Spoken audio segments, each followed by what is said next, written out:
everybody. Welcome to the South Australian Sports Show. I hope you can stay with us for the next hour. Plenty to come on the show. Lots of South Australian supporters. I welcome Rob Popplestone to the show. Poppy, how are you? Look, I'm going okay, but, a couple of things get your shackles up during the course of the week, and I want to attack a couple of things at the end of this show. One is the bounce in football, right? It's one of the great traditions of this great game that's gone for over a century. Now, all of a sudden, people are finding it a bit too tough. All right, we're going to have a chat about they want to see tough. You're going to be tough at the end of the show. All right, we need to get over to Olivia to find out what's been happening in sport here in South Australia. Olivia.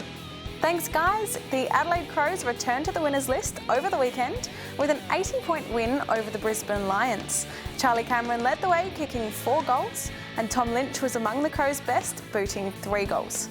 Basketball convert Hugh Greenwood also impressed, kicking 3 goals for the match, and the win sees Adelaide remain on top of the ladder. Port Adelaide had a bye after their match in China and will be playing Geelong tonight.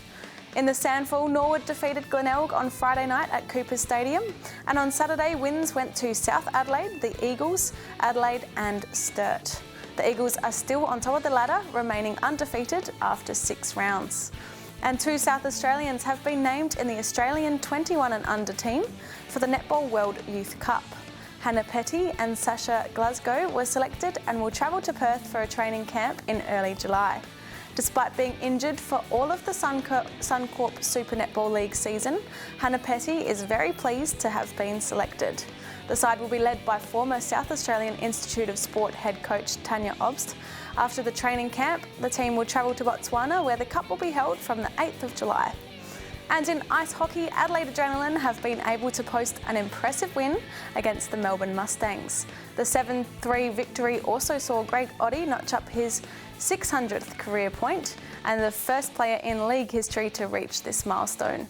Joseph Rezek was also impressive, scoring a hat-trick to help push the Adrenaline to victory.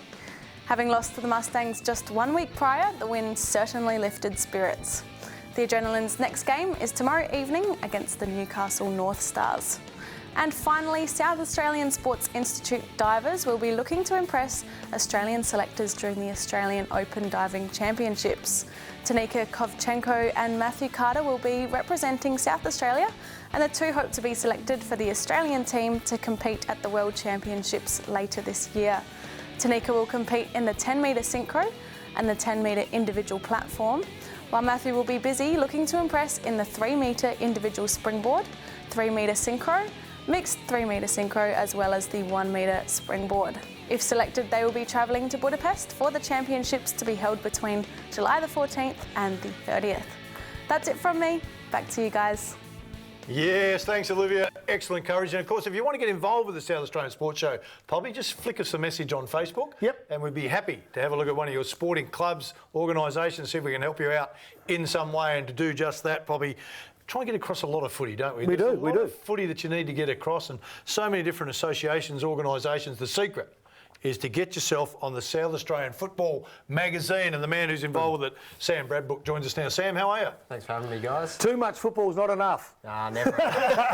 Never enough footy. Now, mate, just off air, we're talking, there's 80 writers for the magazine, so it's a pretty big magazine, isn't it? 80 writers covering every league you can think of in South Australia, from the AFL, SANFL Women's, to the Adelaide Footy League, to all the country leagues. Yeah. So, just writers everywhere. I don't know them all. Can you tell us a little bit about the country league, for example? What do you cover when you talk about the country league? So there's we cover all 25 country leagues in the state, in the magazine every week. Just to list off a few, you've got the big ones like the Hills Football League, where Blackwood and Harndorf are sitting equal top at the moment. You've got the Southern Football League, Flagstaff Hill on top. Barossa Light and Gawler with Barossa on top. So there's plenty. Just to rat off some more, York Peninsula Footy League, Far North Footy League, Great Flinders Footy League, Great Southern Football League. Get the picture. Yeah, I do, yeah. But you know what, it's really encouraging to hear the support that these country footy leagues are getting, because in recent times, of course, country footy has hit a couple of hurdles, just getting the numbers out there. But I think with this sort of support, you can slowly fight your way back. We talk about how vibrant it is in the city, and women's football probably masks a lot of problems that are in other areas of this state. So well done. And country footy's great. You go out there, it's always a great day out. Community hub for that local town, whether it be netball and or football. Usually it's both at a same, and it becomes a meeting place. So, well done. Hey, Good work. Sam, what about if I pick up the magazine, or people are watching now, they're listening, they go, that's a magazine, it's got to have nothing but stats in it. Not true? Not true at all. There's features every week on the AFL game, all the Crows and Port games, all 10 SANFL games, information supplied, one by our expert writers and two by the clubs themselves. We've got, it's not only a magazine, we've got our own YouTube channel with interviews of players and coaches, again, from the country leagues and the local leagues. We've got a weekly column by strength and fitness coach Troy Lang on how to make yourself a better athlete, a better footballer. There's some really interesting Got stuff live calls on there as well? We've got a live call every weekend of an Adelaide Footy League match. This weekend it's Gazer versus Old Ignatians in Division 2. So Giles' boys, Gazer, at home there, will be looking for a good win. Surprised he hasn't been sacked yet. I mean, what round are we up to? How are they going? Division 2 isn't my forte. So No, it won't be long. He'll be Yeah, 1 year and he's going. Well, Gazer was where he started. No, That's where his footy started. no, he's a good coach, before he actually. went to North Adelaide. He's a very good coach. He's gone back there, which is big.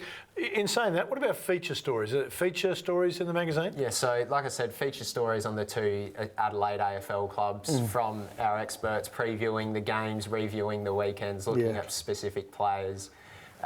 There's raps on the YouTube channel from guys in the magazine just going through the weekend's action. So it's comprehensive, it's everywhere, it's every league.